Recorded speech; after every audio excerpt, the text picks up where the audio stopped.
আসসালামু আলাইকুম রহমতুল্লাহ। মেগালোম্যানিয়া হচ্ছে একটা সাইকোলজিক্যাল ডিসঅর্ডার।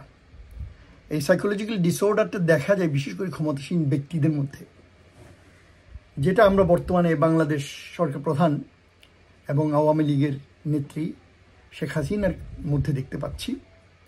এই ডিসঅর্ডারের কারণে ক্ষমতার জন্য এত বেশি উন্মাদ হয়ে যায়, অন্ধ হয়ে যায়, যে ব্লাড থার্স্টি হয়ে যায় তারা, মানে রক্ত পিপাসু হয়ে যায়।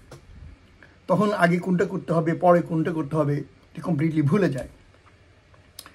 এই ধরুন কোটা সংস্কারের যেটা পরে করে ফেলেছে, অনেকগুলো প্রাণহানি হবার পরে। এখন আপনি যদি প্রাণহানি হবার পরে বাংলাদেশ না গোটা পৃথিবী এনে দেন তাদের মা বাবার পায়ে, আপনি বলেন যে আপনি যদি একজন পিতা হন, একজন মাতা হন, বোন হন, আপনি কি মেনে নিতে পারবেন? আপনি কি সেই সন্তানকে ফেরত পাবেন যার কোনো মূল্য কেউ দিতে পারবে না? এখন এই ঘটনাগুলো ঠিক ঘটেছে ইতিহাসেও। আমরা যদি ব্যাক টু দি হিস্ট্রি যাই, আলেকজান্ডার দ্য গ্রেট যে 360 to 323 BCE মিনিং খ্রিস্টপূর্ব শাসন করেছিল এথেন্সে, মেসিডোনিয়ানতে, সে আলেকজান্ডার দ্য গ্রেটের শিক্ষক ছিলেন অ্যারিস্টটল। তাহলে আপনারা আরও ভালো করে বুঝতে পারবেন আলেকজান্ডার দ্য গ্রেট, এবং আপনারা অনেকেই জানেন ভালো করে নিশ্চয়ই। আলেকজান্ডার দ্য গ্রেট প্লুটার্ক লিখছে তার হিস্ট্রিতে, এবং যদিও বলছে this might be a myth, এটা ট্রু না হতে পারে, এটা একটা হয়তো মিথ হতে পারে।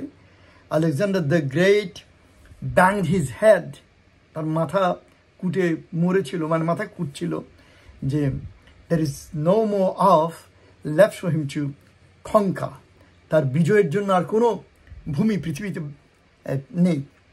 সো হিস্ট্রিতে জানতে পারি যে প্রায় 5 million kilometre squared area Alexander the great দখল করে ফেলেছিল, পূর্ব থেকে পশ্চিমে, এশিয়া মাইনর, তারপরে মেসোপটেমিয়া, সমস্ত area Greek under, Alexander under চলে গেছিল।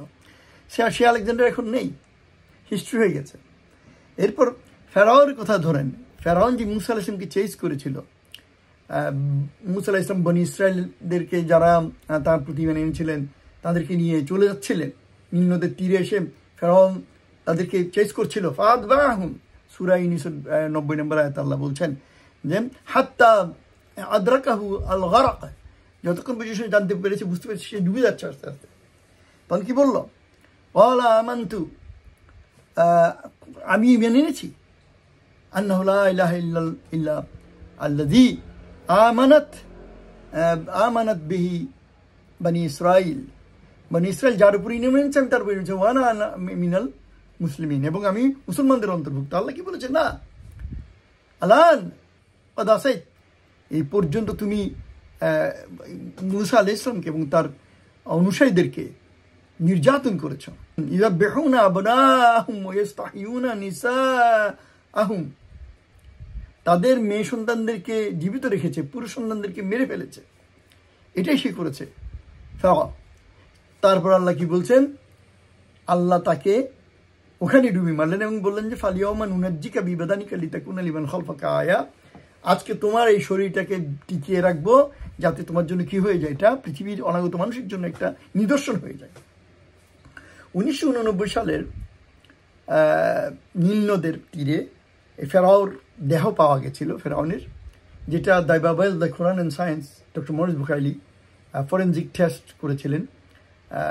সৌদি আরব থেকে আরবিয়ান শাইখরা, আরবিয়ান রাজবংশ তাদেরকে নিয়ে গেছিল তাকে এবং তার টিমকে, ডক্টর মরিস বুখাইলিকে।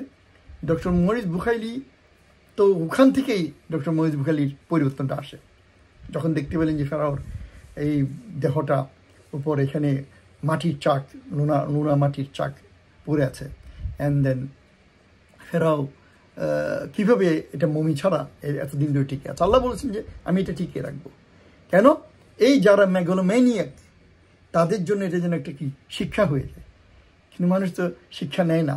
আশ্চর্যের ব্যাপার হচ্ছে, ম্যাকবেথ যদি আপনি পড়েন শেক্সপিয়ারের, ম্যাকবেথের যে মেইন ক্যারেক্টার ম্যাকবেথ ক্ষমতার জন্য এত পাগল হয়ে গেছিল, বিশেষ করে তার ওয়াইফ তাকে এই ব্যাপারে উস্কানি দিয়েছিল, তাকে এই ব্যাপারে প্রণোদনা দিয়েছিল। তার ওয়াইফ বলেছিল, আমি যদি আজকে এই কিং ডানখানকে আমার বাবার মতো মনে না হতো, আমি নিজেই হত্যা করতাম। কিন্তু সে কী করেছে, কি ম্যাকবেথকে অনুপ্রাণিত করেছে, মোটিভেট করেছে ওকে কিল করার জন্য। কিল করার পর ম্যাকবেথের কী অবস্থা হয়ে গিয়েছিল, ম্যাকবেথ বলেছিল, sleep no more, Macbeth has killed sleep. এটা একটা স্বগতোক্তি যে আর ঘুমিয়ে নো ম্যাকবেথ, তুমি তোমার ঘুমকে মেরে ফেলেছ, হত্যা করেছ। তাহলে শেষ পর্যন্ত তারা দুজনেই পাগল হয়ে গিয়েছিল। ম্যাকবেথের ওয়াইফ লেডি ম্যাকবেথ সেও পাগল হয়ে গেছিল, দুজনে পাগল হয়ে মারা গেছিল। তা এখনকার প্রশাসকরা এমন যে একজন এই রাজা বলে না, এরকম একজন মানুষ না, শত শত তরুণ তাজা প্রাণ মেরে ফেলছে, কিন্তু তাদের এতটুকু কি হচ্ছে না, বোধোদয় হচ্ছে না। তাদের মেগালোমেনিয়ার স্টেজটা কি পর্যায়ে গেছে আপনি চিন্তা করে দেখেন। তো আল্লাহ আমাদেরকে এই সমস্ত মেগালোমেনিয়া রাজাদের হাত থেকে, এই সমস্ত মেগালোমেনিয়া দিক থেকে আমাদেরকে রক্ষা করুন, আমিন আমিন। সবাই কুনুতে নাজেলা পড়বেন। আমি এটা নিয়ে ইনশাআল্লাহ একটা ভিডিও আনবো। আসসালামু আলাইকুম, তাহলে চোখ রাখুন।